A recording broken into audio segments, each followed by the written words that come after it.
नमस्कार. आज आपण करणार आहे सकाळच्या घाई गडबडीच्या वेळ झटकीपट असं 5 मिनिटांमध्ये तयार होणारं भरवा मसाला वांगं. तेही कुकरमध्ये करणार होतं आणि कुकरच्या एका शिटीमध्ये तयार होतं आहे आणि चवीला एकदम भन्नाट असं होतं आहे. रेसिपीला सुरुवात करू.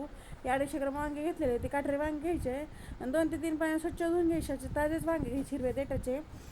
हे 4 चमचे शेंगदाण्याचं कूट घेतलेलं आहे, जाडसं शेंगदाण्याचं कूट आहे. 2 चमचे खोबऱ्याचा खीस, एक मिडियम साईजचा कांदा आहे, तेही बारीक चिरून घेतलेला आहे. कढीपत्ता, एक मोठा चमचा कांदा लसूण मसाला घेतलेला आहे. 1 चमचा लाल तिखट, कोथिंबीर घेतलेली वाटणामध्ये टाकण्यासाठी.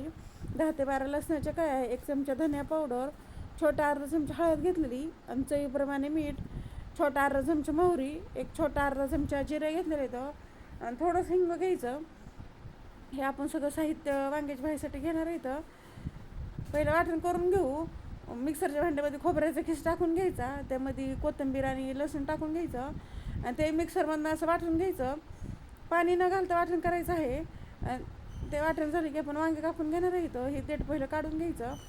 अर्धं देठ काढून घेणार आहे. तुम्हाला नसेला काढायचं, नाही काढलं तरी चालतं. नाही वरती काटे काढून घेणार आहे, कारण शिजलं जरी वांगं तरी काटे टोचण्याची शक्यता असते.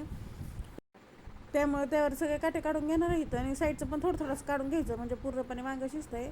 आणि काढून झालं की असं मधनं 4 भाग करणार. पूर्णपणे असं कट करायचं नाही, थोडं खालच्या बाजूला ठेवायचं या पद्धतीने. आणि आतमध्ये किडकं वगैरे बघून घ्यायचं. ते कापून झालं की लगेच पाण्यामध्ये टाकून घ्यायचं. पाण्यामध्ये टाकलं म्हणजे काळं वांगं पडत नाही आहे. सगळे वांगे आता आपण असेच कापून घेणार आहेत. मग या पद्धतीने सगळे वांग्याचे कापून झाले आणि पाण्यामध्ये ठेवून टाकायचं, म्हणजे काय पडत नाही आहे. जे आपण मिक्सरमधनं मसाला वाटून घेतला ते एका मोठ्या प्लेटमध्ये टाकून घेऊ. त्यामध्ये शेंगदाण्याचं कूट, कांदा टाकून घ्यायचा, धनिया पावडर, हळद, कांदा लसूण मसाला, लाल तिखट आणि मीठ टाकायचं. त्यामध्ये मीठ पूर्ण सगळं टाकायचं नाही, तर त्यामधलं थोडंसं मीठ ठेवणार आहे.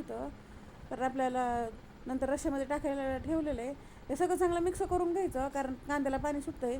आणि थोडंसं वाटलं असं थोडंसं तेल किंवा थोडंसं पाण्याचा हपका देऊन ओलसर करून घ्यायचं मसाला. एकदम असं कोरडा ठेवायचा नाही, हलका ओलसर करायचा, म्हणजे पूर्णपणे चांगलं असं वांग्यामध्ये मसाला भरता येते. मसाला तयार करून झाले की सगळं दाबून दाबून वांग्यामध्ये मसाला भरून घेणार आहे. आणि जेवढा बसून तेवढा असं दाबून मसाला भरायचा. ह्या पद्धतीने असं वरण पण दाबून घेणार आहे. मग असं भरपूर असं मसाला वांग्यामध्ये भरून घेतलेला आहे आणि सगळे वांगे आता आपण असेच भरून घेणार आहेत. मग हे सगळे वांगे तयार झाले लगेच आता फोडणी करायला घेऊ. कुकर घेतलेला आहे. कुकरमध्ये 2 चमचे तेल टाकलेलं आहे. मी तेल कमीच वापरणार आहे, तुम्हाला जास्त आवडेल त्यानं थोडंसं तेल वापरायचं. त्यामध्ये मोहरी टाकायची. मोहरी चांगली तडतडली की जिरे आणि हिंग टाकून घ्यायचं आणि 10 ते 12 कढीपत्त्याची पाने टाकून घेतलेलं आहे. हे एकदम मिक्स करून घ्यायचं. गॅस बारीक ठेवायचा, मोठा गॅस करायचा नाही आहे. आणि त्यामध्ये आपण भरून वांगी घेतलेली ते टाकून घेणार आहेत. आणि असं फक्त कुकर हलवून घ्यायचा, म्हणजे वरचे खालचे वरी वांगे होते. नाहीतर किंवा असं चमच्यानी हलवून घ्यायचं. 1 ते 2 मिनटासाठी चांगलं तेलामध्ये वांगे परतून घ्यायचे.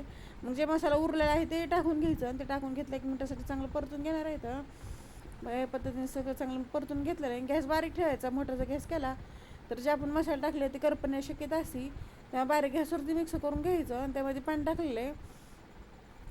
मी 1 ग्लास पाणी टाकलं. जशी आपल्याला ग्रेव्ही करायची तसं पाणी टाकून घ्यायचं, किंवा तुम्हाला जर एकदम सुकं जर वांगं करायचं थोडंसंच पाणी वापरायचं, जास्त वापरायचं नाही आहे. आणि थोडंसं मीठ टाकून घ्यायचं. मीठ टाकलं म्हणजे ते जरा साळणी लागत नाही आहे. बघा कुकरची एक शिट्टीमध्ये झटकीपटास वांगीची भाजी तयार झाली. बघा चौकोन अशी शिजली आणि कुकर शिट्टी झाली, गॅस बंद करायचा आणि गार होत ठेवायचं. मग अधूनमधून 1-2दा कुकर हलवून घ्यायचं, म्हणजे चौकोन एकसारखं वांगं शिजलं जातं आहे. बघा या पद्धतीने झटकीपटास वांग्याची भाजी तयार झाली. माझी रेसिपी कशी वाटली कमेंटमध्ये नक्की सांगा. लाईक करा, शेअर करा आणि चॅनल जर सबस्क्राईब करा, बेल आयकॉन दाबायला विसरू नका.